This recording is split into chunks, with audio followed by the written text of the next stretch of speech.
Ne répète pas les paroles de la sagesse, incarne-les.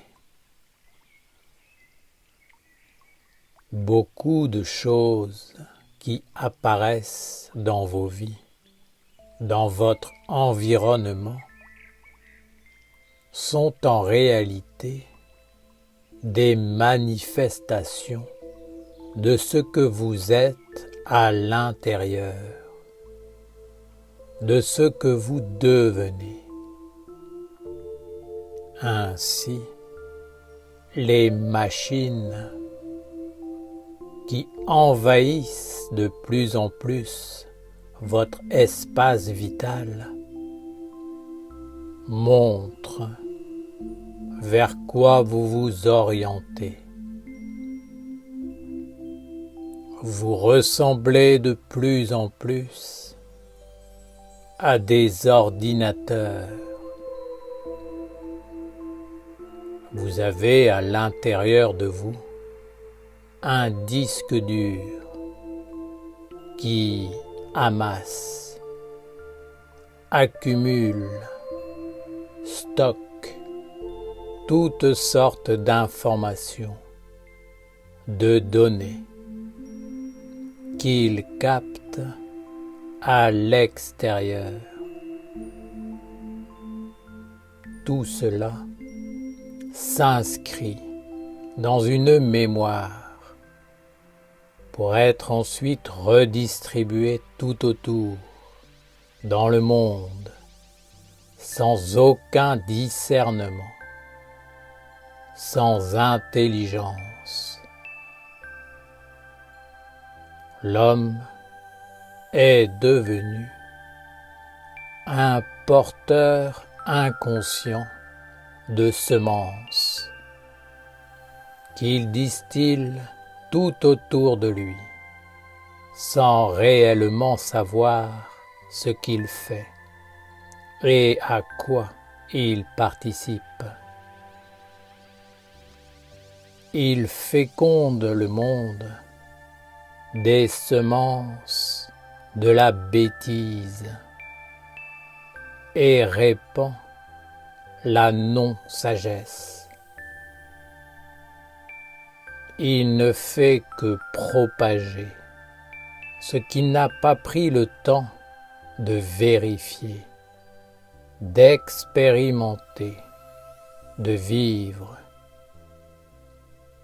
Il ne sait pas si cela est vrai ou faux,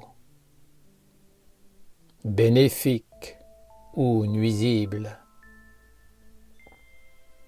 car il ne l'a pas analysé ni goûté, et il ne se sent pas responsable. Cela fait des siècles que l'homme se prépare à une telle dépossession de son être essentiel, car il n'a cessé de répéter des paroles inconscientes, soit de la bêtise ou même de la sagesse. Oui, certains hommes ont eu l'intelligence de se dire: puisque nous répétons des paroles, choisissons au moins celles des sages, des dieux, car ainsi nous serons reliés à eux et bénéficierons de leur protection. Mais que l'homme éteint répète une parole de sagesse ou de bêtise, il demeure ce qu'il est. L'intelligence n'est pas de répéter, mais d'étudier, d'apporter la vie, le ressenti, l'expérience. L'homme doit maintenir sa terre intérieure vivante, en sachant que toute semence qui est déposée en elle est vouée à croître et à se développer. Ainsi, l'homme ensemence le monde à son tour, mais s'il propage l'inconscience, la bêtise ou le mauvais œil, qu'il ait au moins l'honnêteté de ne pas se plaindre de vivre dans un monde déstructuré, sans fondement. Tu récoltes ce que tu sèmes. Telle est la loi de l'amour et de l'intelligence. Maintenant, l'homme a pris pour habitude d'accepter l'information proposée, de l'emmagasiner et de la ressortir au moment opportun pour montrer à l'autre qu'il n'est pas vide, qu'il possède en lui un savoir qu'il peut retransmettre. Ainsi, il fait croire qu'il est un être vivant, qu'il pense, qu'il a des opinions, qu'il est doué d'intelligence, qu'il peut avoir une compréhension sur tout et qu'il voit. Mais c'est un leurre, une imitation, une ombre de l'homme véritable. Lorsque les mondes supérieurs, ou les êtres qui peuplent la nature vivante, regardent ce que devient l'homme, ils ne voient que stérilité et bêtise. Ils voient que l'homme devient ignorant, qu'il détruit sa propre sphère de respiration, sa destinée, et qu'il est inconscient des créatures qu'il met au monde. Ces créatures veulent désormais vivre et procréer à leur tour.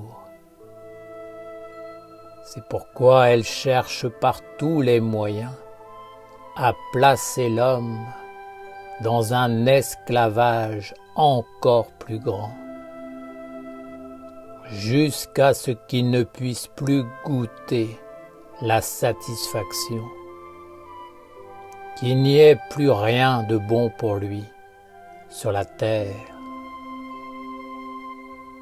L'homme vivra alors les conséquences de ses choix, d'avoir colporté la vision d'un monde arbitraire,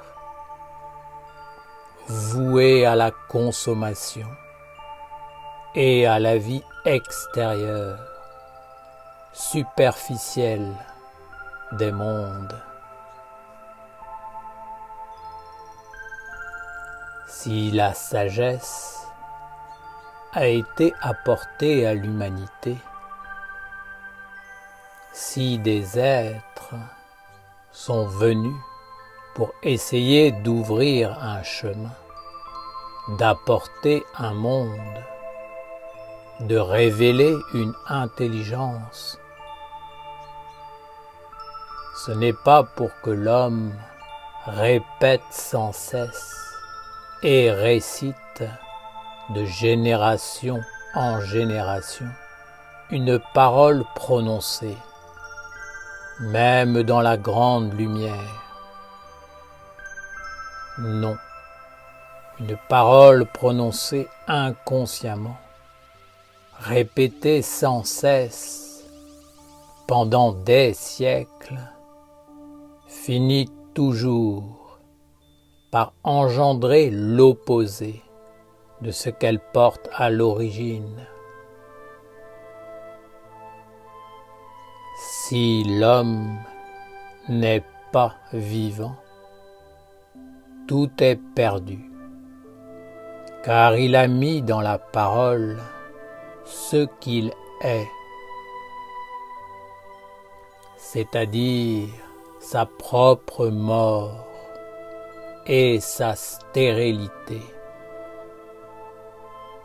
La parole ne pourra donc plus ensemencer le monde, mais servira juste à cultiver l'homme dans la bêtise et l'ignorance, pour finalement apporter le chaos et le néant.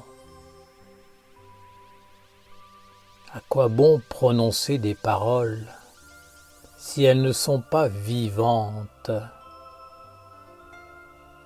Cela veut dire que l'homme est en dehors de la vie, qu'il se tient à l'extérieur des choses et de l'être. Il ne vit rien, il n'a pas de corps, d'existence, de destinée. Il est juste un être animé par des mondes dont il n'est pas vraiment conscient, dont il n'est ni l'ami ni l'ennemi. L'homme veut-il vivre de cette manière? Je vous dis qu'il faut réellement que vous arriviez à comprendre, à vivre, qu'une pensée est un être vivant, vrai, agissant. C'est un être. Quand vous pensez et que vous parlez, vous vous associez avec des mondes. Vous construisez ou détruisez des mondes. Si vous ne le voyez plus, c'est tout simplement parce que vous vivez de plus en plus dans le moment présent et que vous perdez de vue les conséquences de vos actes. La vie sur terre est gouvernée par la loi du cercle et des cycles. Ainsi, toute chose engendrée finit par réapparaître un jour, et très rarement au moment où l'homme l'aurait voulu, car il est un voyageur. Il bouge sans cesse au gré des vents et de ses pensées du moment. Alors, quand la semence qu'il a mise en terre revient vers lui, comme un monde, il ne sait plus quoi en faire, car il a changé de vie et il n'a plus de corps, d'espace pour l'accueillir. L'homme est toujours insatisfait, car il est décalé. Seul l'éveil du chemin intérieur permet de goûter la plénitude. Prenez soin des paroles de sagesse entendues.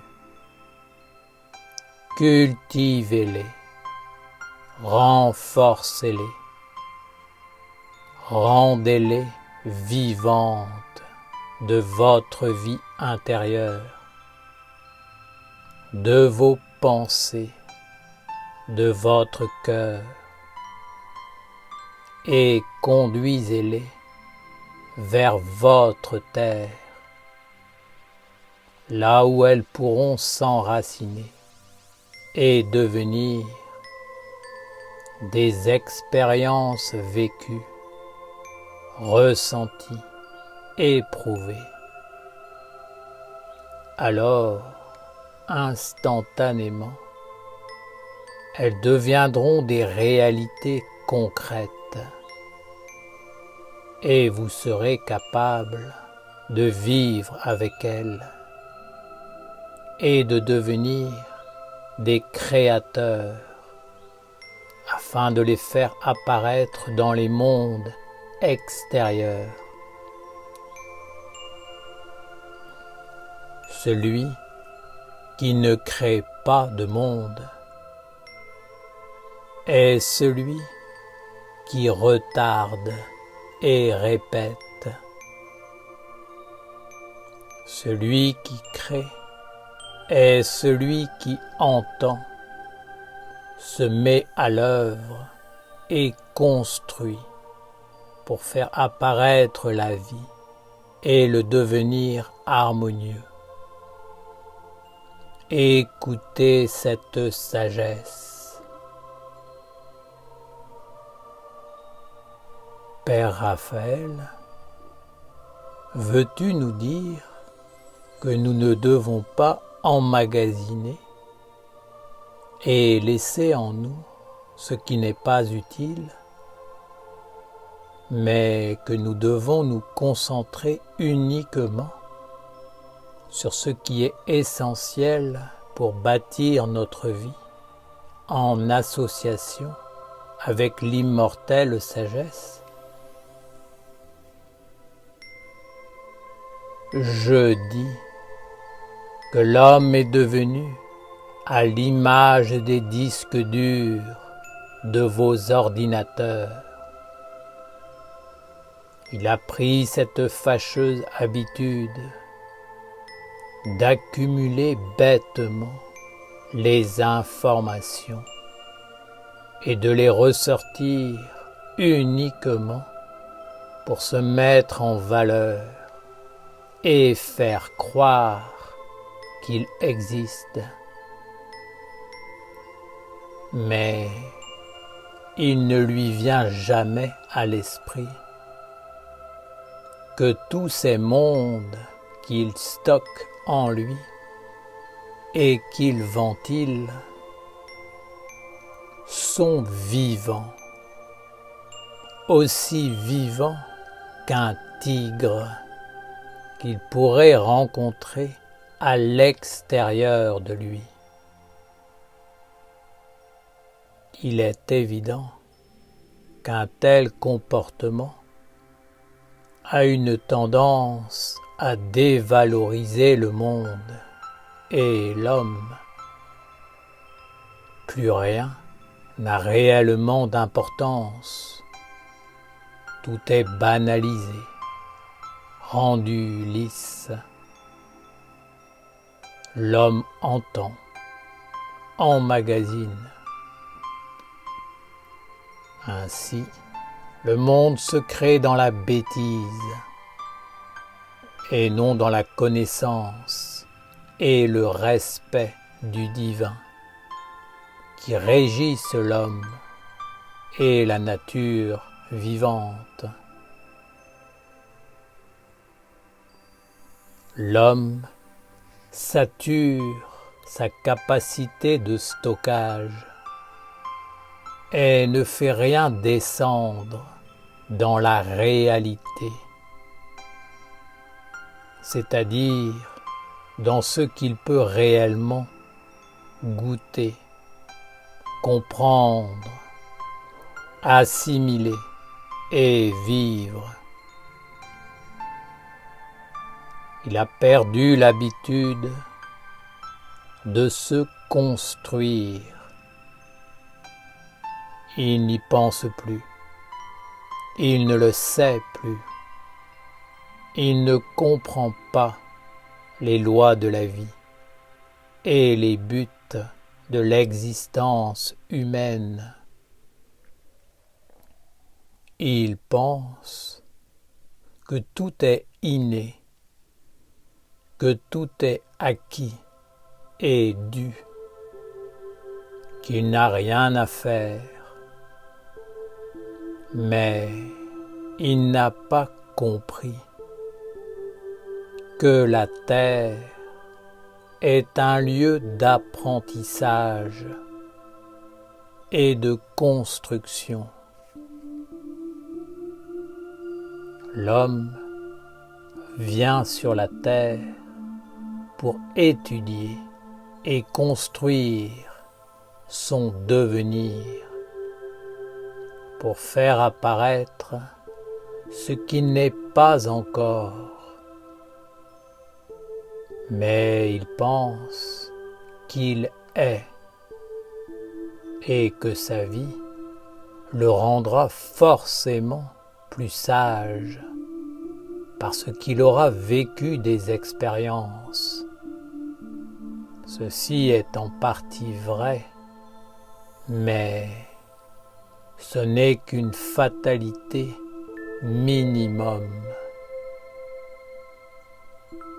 Fondamentalement, l'homme vient sur la terre pour étudier et se construire un corps, pour se cultiver et grandir, et surtout pour vivre l'expérience de la terre qui permet de faire apparaître un monde, c'est-à-dire un corps qui respire avec un univers.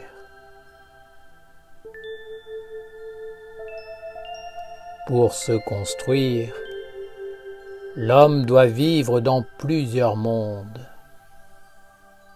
Pour cela, il doit y avoir laissé une trace, c'est-à-dire une écriture magique